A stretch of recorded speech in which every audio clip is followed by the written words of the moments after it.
Jangan kau tinggalkan kami dan menangkan kami.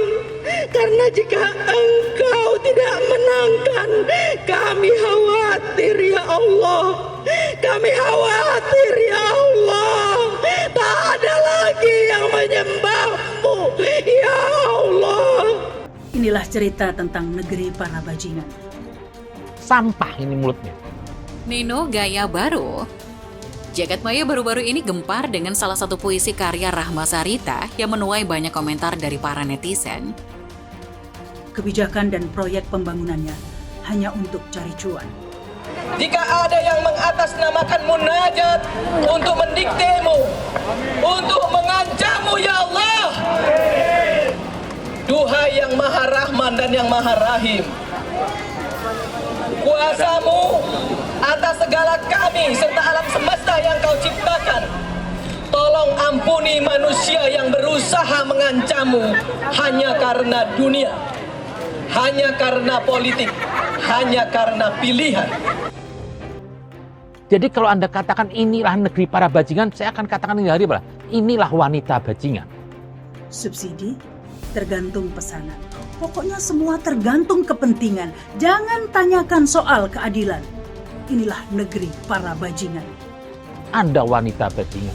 Kenapa? Anda nggak pantas dalam segala hal. Belum lama waktu itu dia mengutarakan di tweetnya apa? Dia mengatakan menghina Pancasila, burung Garuda. Pemberani demi rakyat.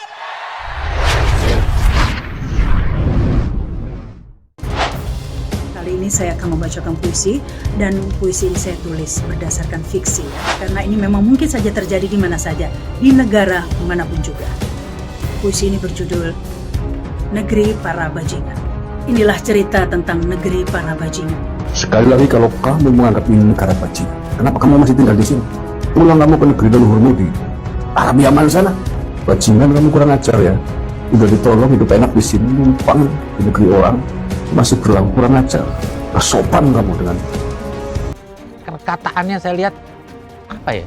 Kayak orang keluar dari orang apa ya? Busuk hatinya. Sampai kapan kalian terus mencela dan mencaci maki bangsamu sendiri? Gak ada wanita begitu berjilbab menggunakan bahasa. Ini dia mengatakan untuk tanah airnya sendiri loh. Pendidikan, kesehatan, bahkan hukum jadi barang dagangan. Untuk negeri sendiri, ini bukan kritik, ini menghinakan. Vonis bisa dapat potongan. Sampai kapan kalian buta dan tuli untuk melihat kemajuan dan perkembangan bangsa ini? Puisi ini viral di media sosial lantaran isinya menyindir pemerintah dengan sangat gamblang dan pedas. Puisi ini adalah satir dari keadaan pemerintah dan masyarakat menurut pandangan Rahma Sarita. Puisi tersebut adalah puisi yang berjudul Negeri Para Bajingan. Karena isinya tidak sedikit yang memberi komentar negatif maupun positif tentang puisi kontroversial ini. Dilansir dari kanal YouTube Realita TV, berikut adalah bait puisi Negeri Para Bajingan karya Rahma Sarita. Inilah cerita tentang negeri para bajingan. Kebijakan dan proyek pembangunannya hanya untuk cari cuan. Pendidikan, kesehatan, bahkan hukum jadi barang dagangan. Vonis bisa dapat potongan, status tersangka tergantung orderan. Subsidi tergantung pesanan pokoknya. Semua tergantung kepentingan, jangan tanyakan soal keadilan. Bukankah sampean itu hanya mencari cuan di negeri ini, lalu negeri ini sampean anggap negeri bajingan? Bagaimana ceritanya Anda bisa betah, bos, tinggal di sini? Coba berkacalah dulu. Apakah Anda itu pola pikirnya pola pikir manusia atau bukan? Kok bisa sampean itu betah loh tinggal di sini? Coba pergilah kamu ke negara kamu, negeri Yaman sana. Kenapa Anda betah tinggal di Indonesia? Puisi ini berjudul Negeri Para Bajingan. Dan dia berkata situ apa? Semuanya. Negeri ini semuanya bajingan. Dengan judul apa? Negeri Bajingan. Status tersangka tergantung orderan. Saya terkejut dari perempuan ini. Tapi emang dasar perempuan ini memang sudah busuk dari dulu. Wahai para pecundang Republik, bukalah mata hati kalian. Ya, ketika dia membuat puisi tersebut, dia tidak berpikir sama sekali. Saya heran, kok ada orang wanita menghinakan tuh alasan katanya tuh satir. Dia makan, Dia tidur, dia mencari nafkah, dia hidup, bahkan dia BAB pun di tanah Ibu Pertiwi.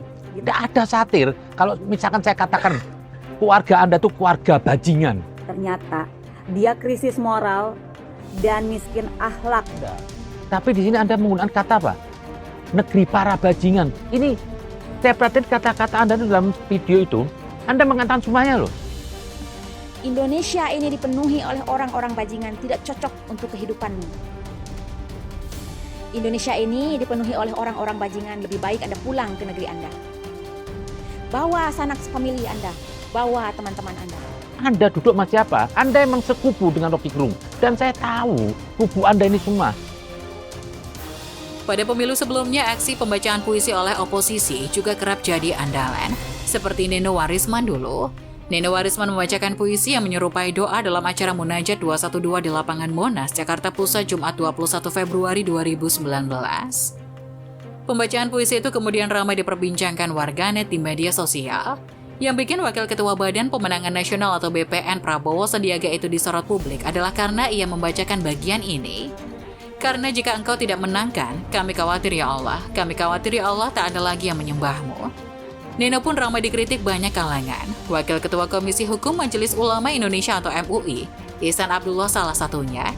Ia menyesalkan bagian tersebut, apalagi bila puisi itu kemudian dikategorikan sebagai doa. Ketika doa itu bertendensi politis, apalagi mengancam Allah, ini sungguh sangat disesalkan dan ini sudah tidak pantas dilakukan oleh seorang hamba, terlebih lagi di tempat umum. Ujar Ihsan kepada reporter Tirto, Sabtu 23 Februari 2019. Kata Ihsan, doa yang dipanjatkan seharusnya ditujukan untuk kebaikan dan bukan bernada mengancam. Ini gambaran perilaku yang menjadikan doa sebagai komoditas politik, jelasnya. Ihsan meminta doa-doa seperti ini tidak lagi diulangi, apalagi diucapkan di hadapan banyak orang sehingga terlihat sangat jelas unsur politisnya. Perilaku doa semacam ini sangat tidak baik dan harus di-stop karena akan menjadi contoh yang tidak patut, tegas Ihsan. Doa untuk menghakimi lawan politik. Kritik terhadap Neno juga disampaikan Ketua PBNU Robikin Emas. Ia mengingatkan Neno soal adab berdoa kepada Tuhan. Tak hanya itu, Robikin menolak analogi Pilpres 2019 dengan Perang Badar yang dihadapi Nabi Muhammad. Pilpres hanya kontestasi 5 tahunan, proses demokrasi biasa, ujar Robikin kepada reporter Tirto. Dengan analogi tersebut, kata Robikin, Neno sengaja atau tidak sedang menghadap-hadapkan antara kelompok muslim dan kafir. Padahal baik Jokowi Ma'ruf atau Prabowo Sandiaga sama-sama beragama Islam. Lalu atas dasar apa kekhawatiran Tuhan tidak ada yang menyembah kalau capres-cawapres yang didukung kalah? Apa selain capres-cawapres yang didukung bukan menyembah Tuhan Allah Subhanahu wa Ta'ala? Kata Robikin. Untuk itu Robikin meminta Neno untuk tak sembarangan menghakimi keimanan seseorang dari kacamatanya sendiri. Apalagi dengan doa mengancam Tuhan itu, Neno seolah menegaskan bahwa yang lebih penting adalah Pilpres, bukan Tuhan. Ingat, Tuhan yang kita sembah adalah Allah Subhanahu wa Ta'ala, bukan Pilpres, bahkan bukan agama itu sendiri, kata Robikin. Analogi soal Perang Badar dan puisi doa ini juga disinggung Ma'ruf Amin, cawapres nomor urut 1. Menurut Ma'ruf, doa tersebut sama saja menghakimi dirinya dan Jokowi, serta para pendukung Jokowi Ma'ruf sebagai kelompok kafir.